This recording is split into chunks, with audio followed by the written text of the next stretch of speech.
welcome our keynote speaker, former governor and future senator of Virginia, Mark Warner.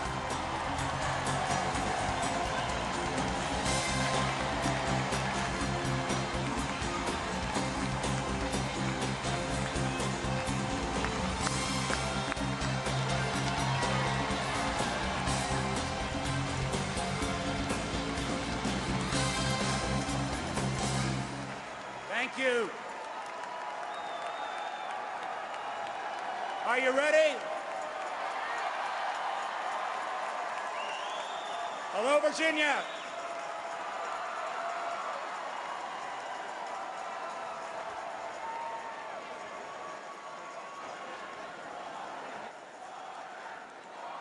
My fellow Democrats,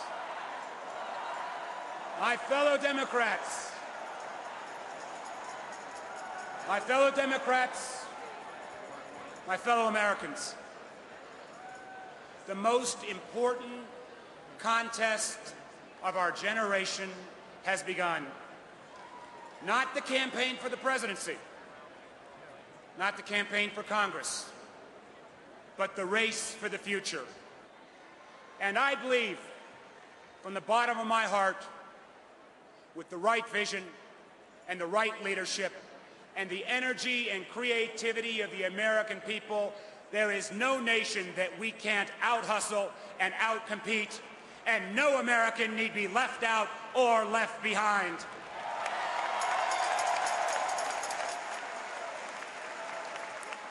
Yes, the race for the future is on, and it won't be won if only some Americans are in the running. And it won't be won with yesterday's ideas and yesterday's divisions. And it won't be won with a president who's stuck in the past. We need a president who understands the world today, the future we seek, and the change we need. We need Barack Obama as the next president of the United States.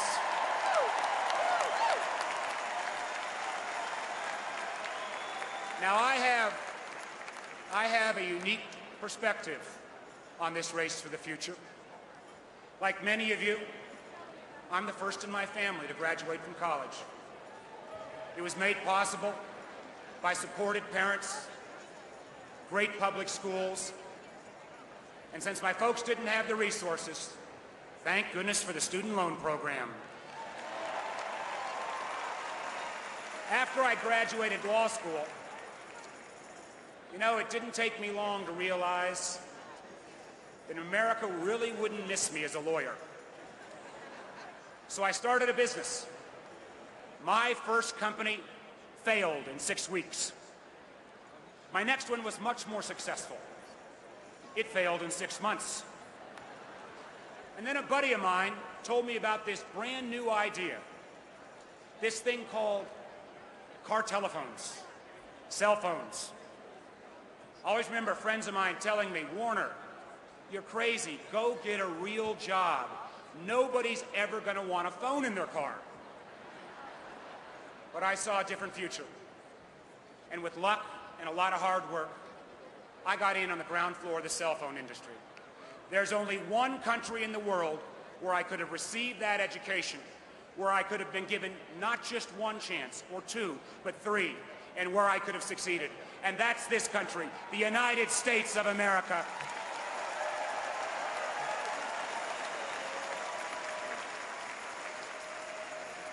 At our best, it's not your lineage or last name that matters. It's not where you come from that counts. It's where you want to go. In America, everyone should get a fair shot. Barack Obama understands this because he's lived it. And Barack Obama is running to restore that fair shot for every American.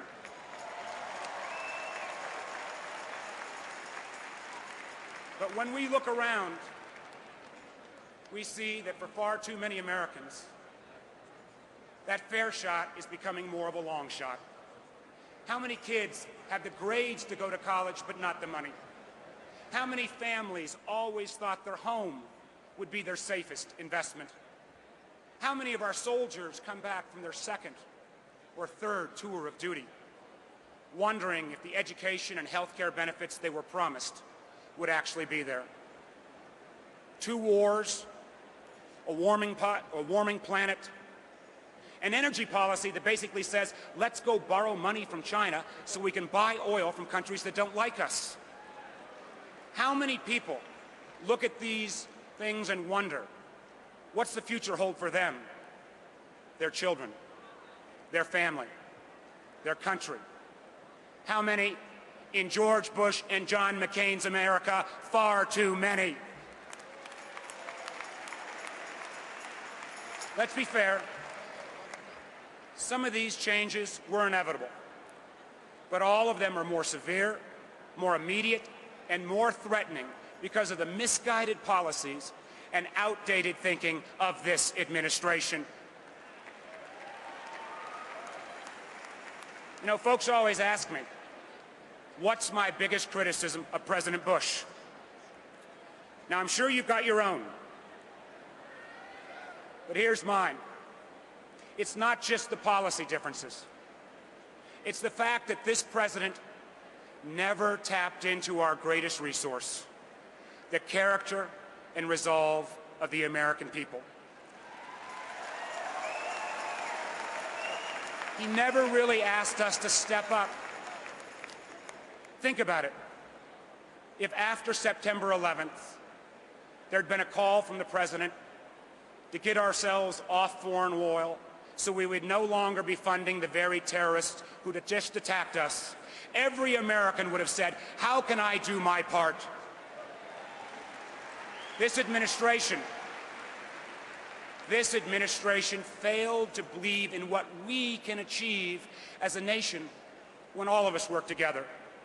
John McCain promises more of the same, a plan that would explode the deficit and leave that to our kids. No real strategy to invest in our crumbling infrastructure, and he would continue spending $10 billion a month in Iraq. I don't know about you, but that's just not right. That's 4 more years that we just can't afford.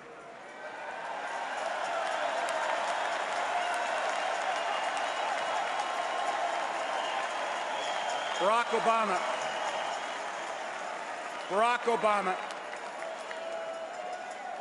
Obama has a different vision and a different plan. Right now, at this critical moment in our history, we have one shot to get it right, and the status quo just won't cut it. Now, let me tell you, if you think you've seen dramatic changes in the world and technology in the last 10 years, you ain't seen nothing yet. The race is on, and if you watch the Olympics, then you know China's going for the gold. You know, America has never been afraid of the future, and we shouldn't start now. If we choose the right path, every one of these challenges is also an opportunity. Look at energy. If we actually got ourselves off foreign oil, we can start to make our country safer. We'll start to solve global warming, and with the right policies, within 24 months, we'll be building 100-mile-per-gallon plug-in hybrid vehicles right here with American technology and American workers.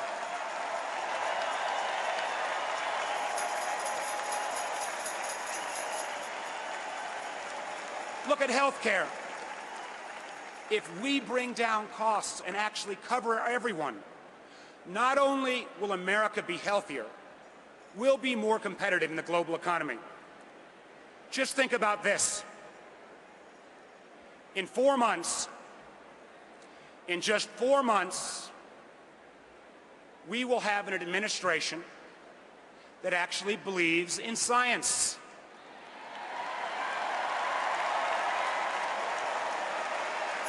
And we can again lead the world in life-saving and life-changing cures. Think about education. If we recruit a new army of teachers and actually give our schools the resources to meet our highest standards, not only will every child in America be given that fair shot, but the American economy will be given a shot in the arm. And whether they want to be an engineer or an electrician, every kid will be trained for the jobs of the 21st century.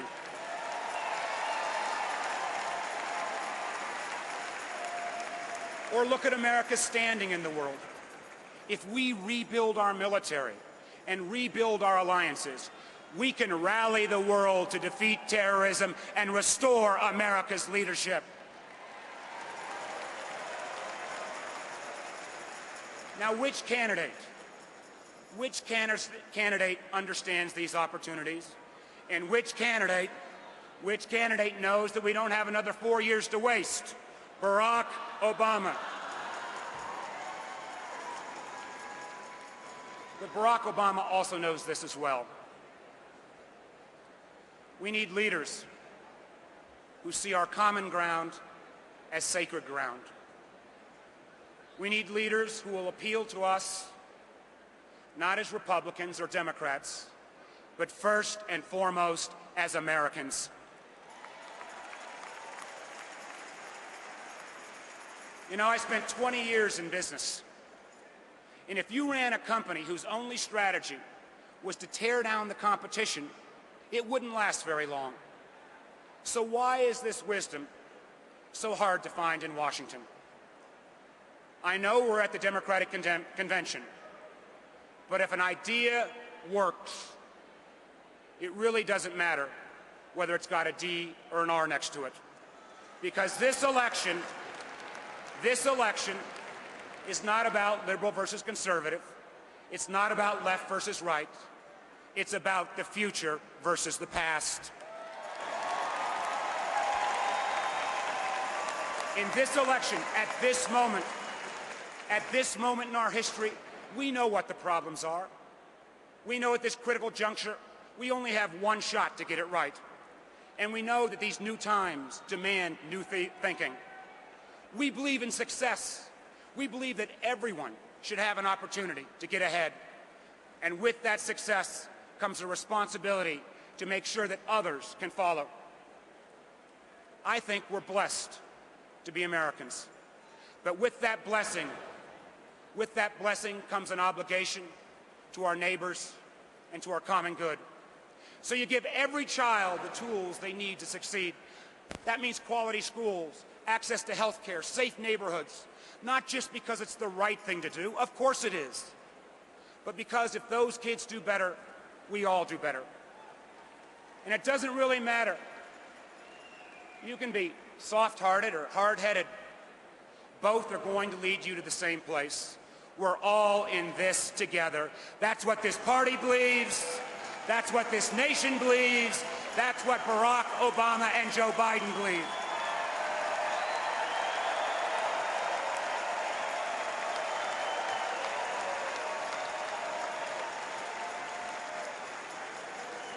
And we can do it. We can do it. Sure we can. When I became governor, this is what Virginia faced. A massive budget shortfall, an economy that wasn't moving, gridlock in the Capitol. Now, does that sound familiar? So what did we do? Working together, a Democratic governor with a 2-to-1 Republican legislature, and a whole lot of good folks who didn't see themselves as Democrats or Republicans, but as Virginians. We closed the budget gap, and Virginia was named the best managed state in the nation. We made record investments. In education and job training. We got 98% of all of our eligible kids enrolled in our children's health care program. We delivered broadband to the most remote areas of our state. Because in this global economy, if you can send a job to Bangalore, India, you sure as heck can send one to Danville, Virginia, and Flint, Michigan, and Scranton, Pennsylvania, and Peoria, Illinois. Because in the global economy, you shouldn't have to leave your hometown to find a world-class job. Let me tell you about a place called Lebanon. Lebanon, Virginia. Lebanon's in the coal fields of Southwest Virginia. And you know what? That whole town, the population of the whole town could fit right here on the convention floor.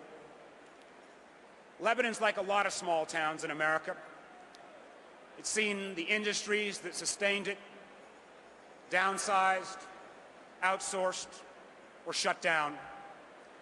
Now, some folks look at towns like Lebanon and say, tough luck, in the global economy, you've lost. But we believe that we couldn't and shouldn't give up on our small towns and expect the rest of our state to prosper. And that's what brought me, towards the end of my term, to the high school gym in Lebanon, to announce that we were going to bring over 300 high-tech jobs that paid twice the county average. One student told a reporter from the Washington Post that before this, he always thought that he'd have to move away to raise his family and find a good job. Now, I just heard from this young man, Michael Kaiser. Today, he's a junior at Virginia Tech. His older brother just moved back home to Lebanon because there was an information technology job open for him that was just too good to pass up. That's a story worth rewriting all across America. With the right leadership, we can once again achieve a standard of living that is improved and not diminished in each generation. We can once again make America a beacon for science and technology and discovery. Ladies and gentlemen, we know how to do it. The American people are ready, and Barack Obama and Joe Biden will get it done.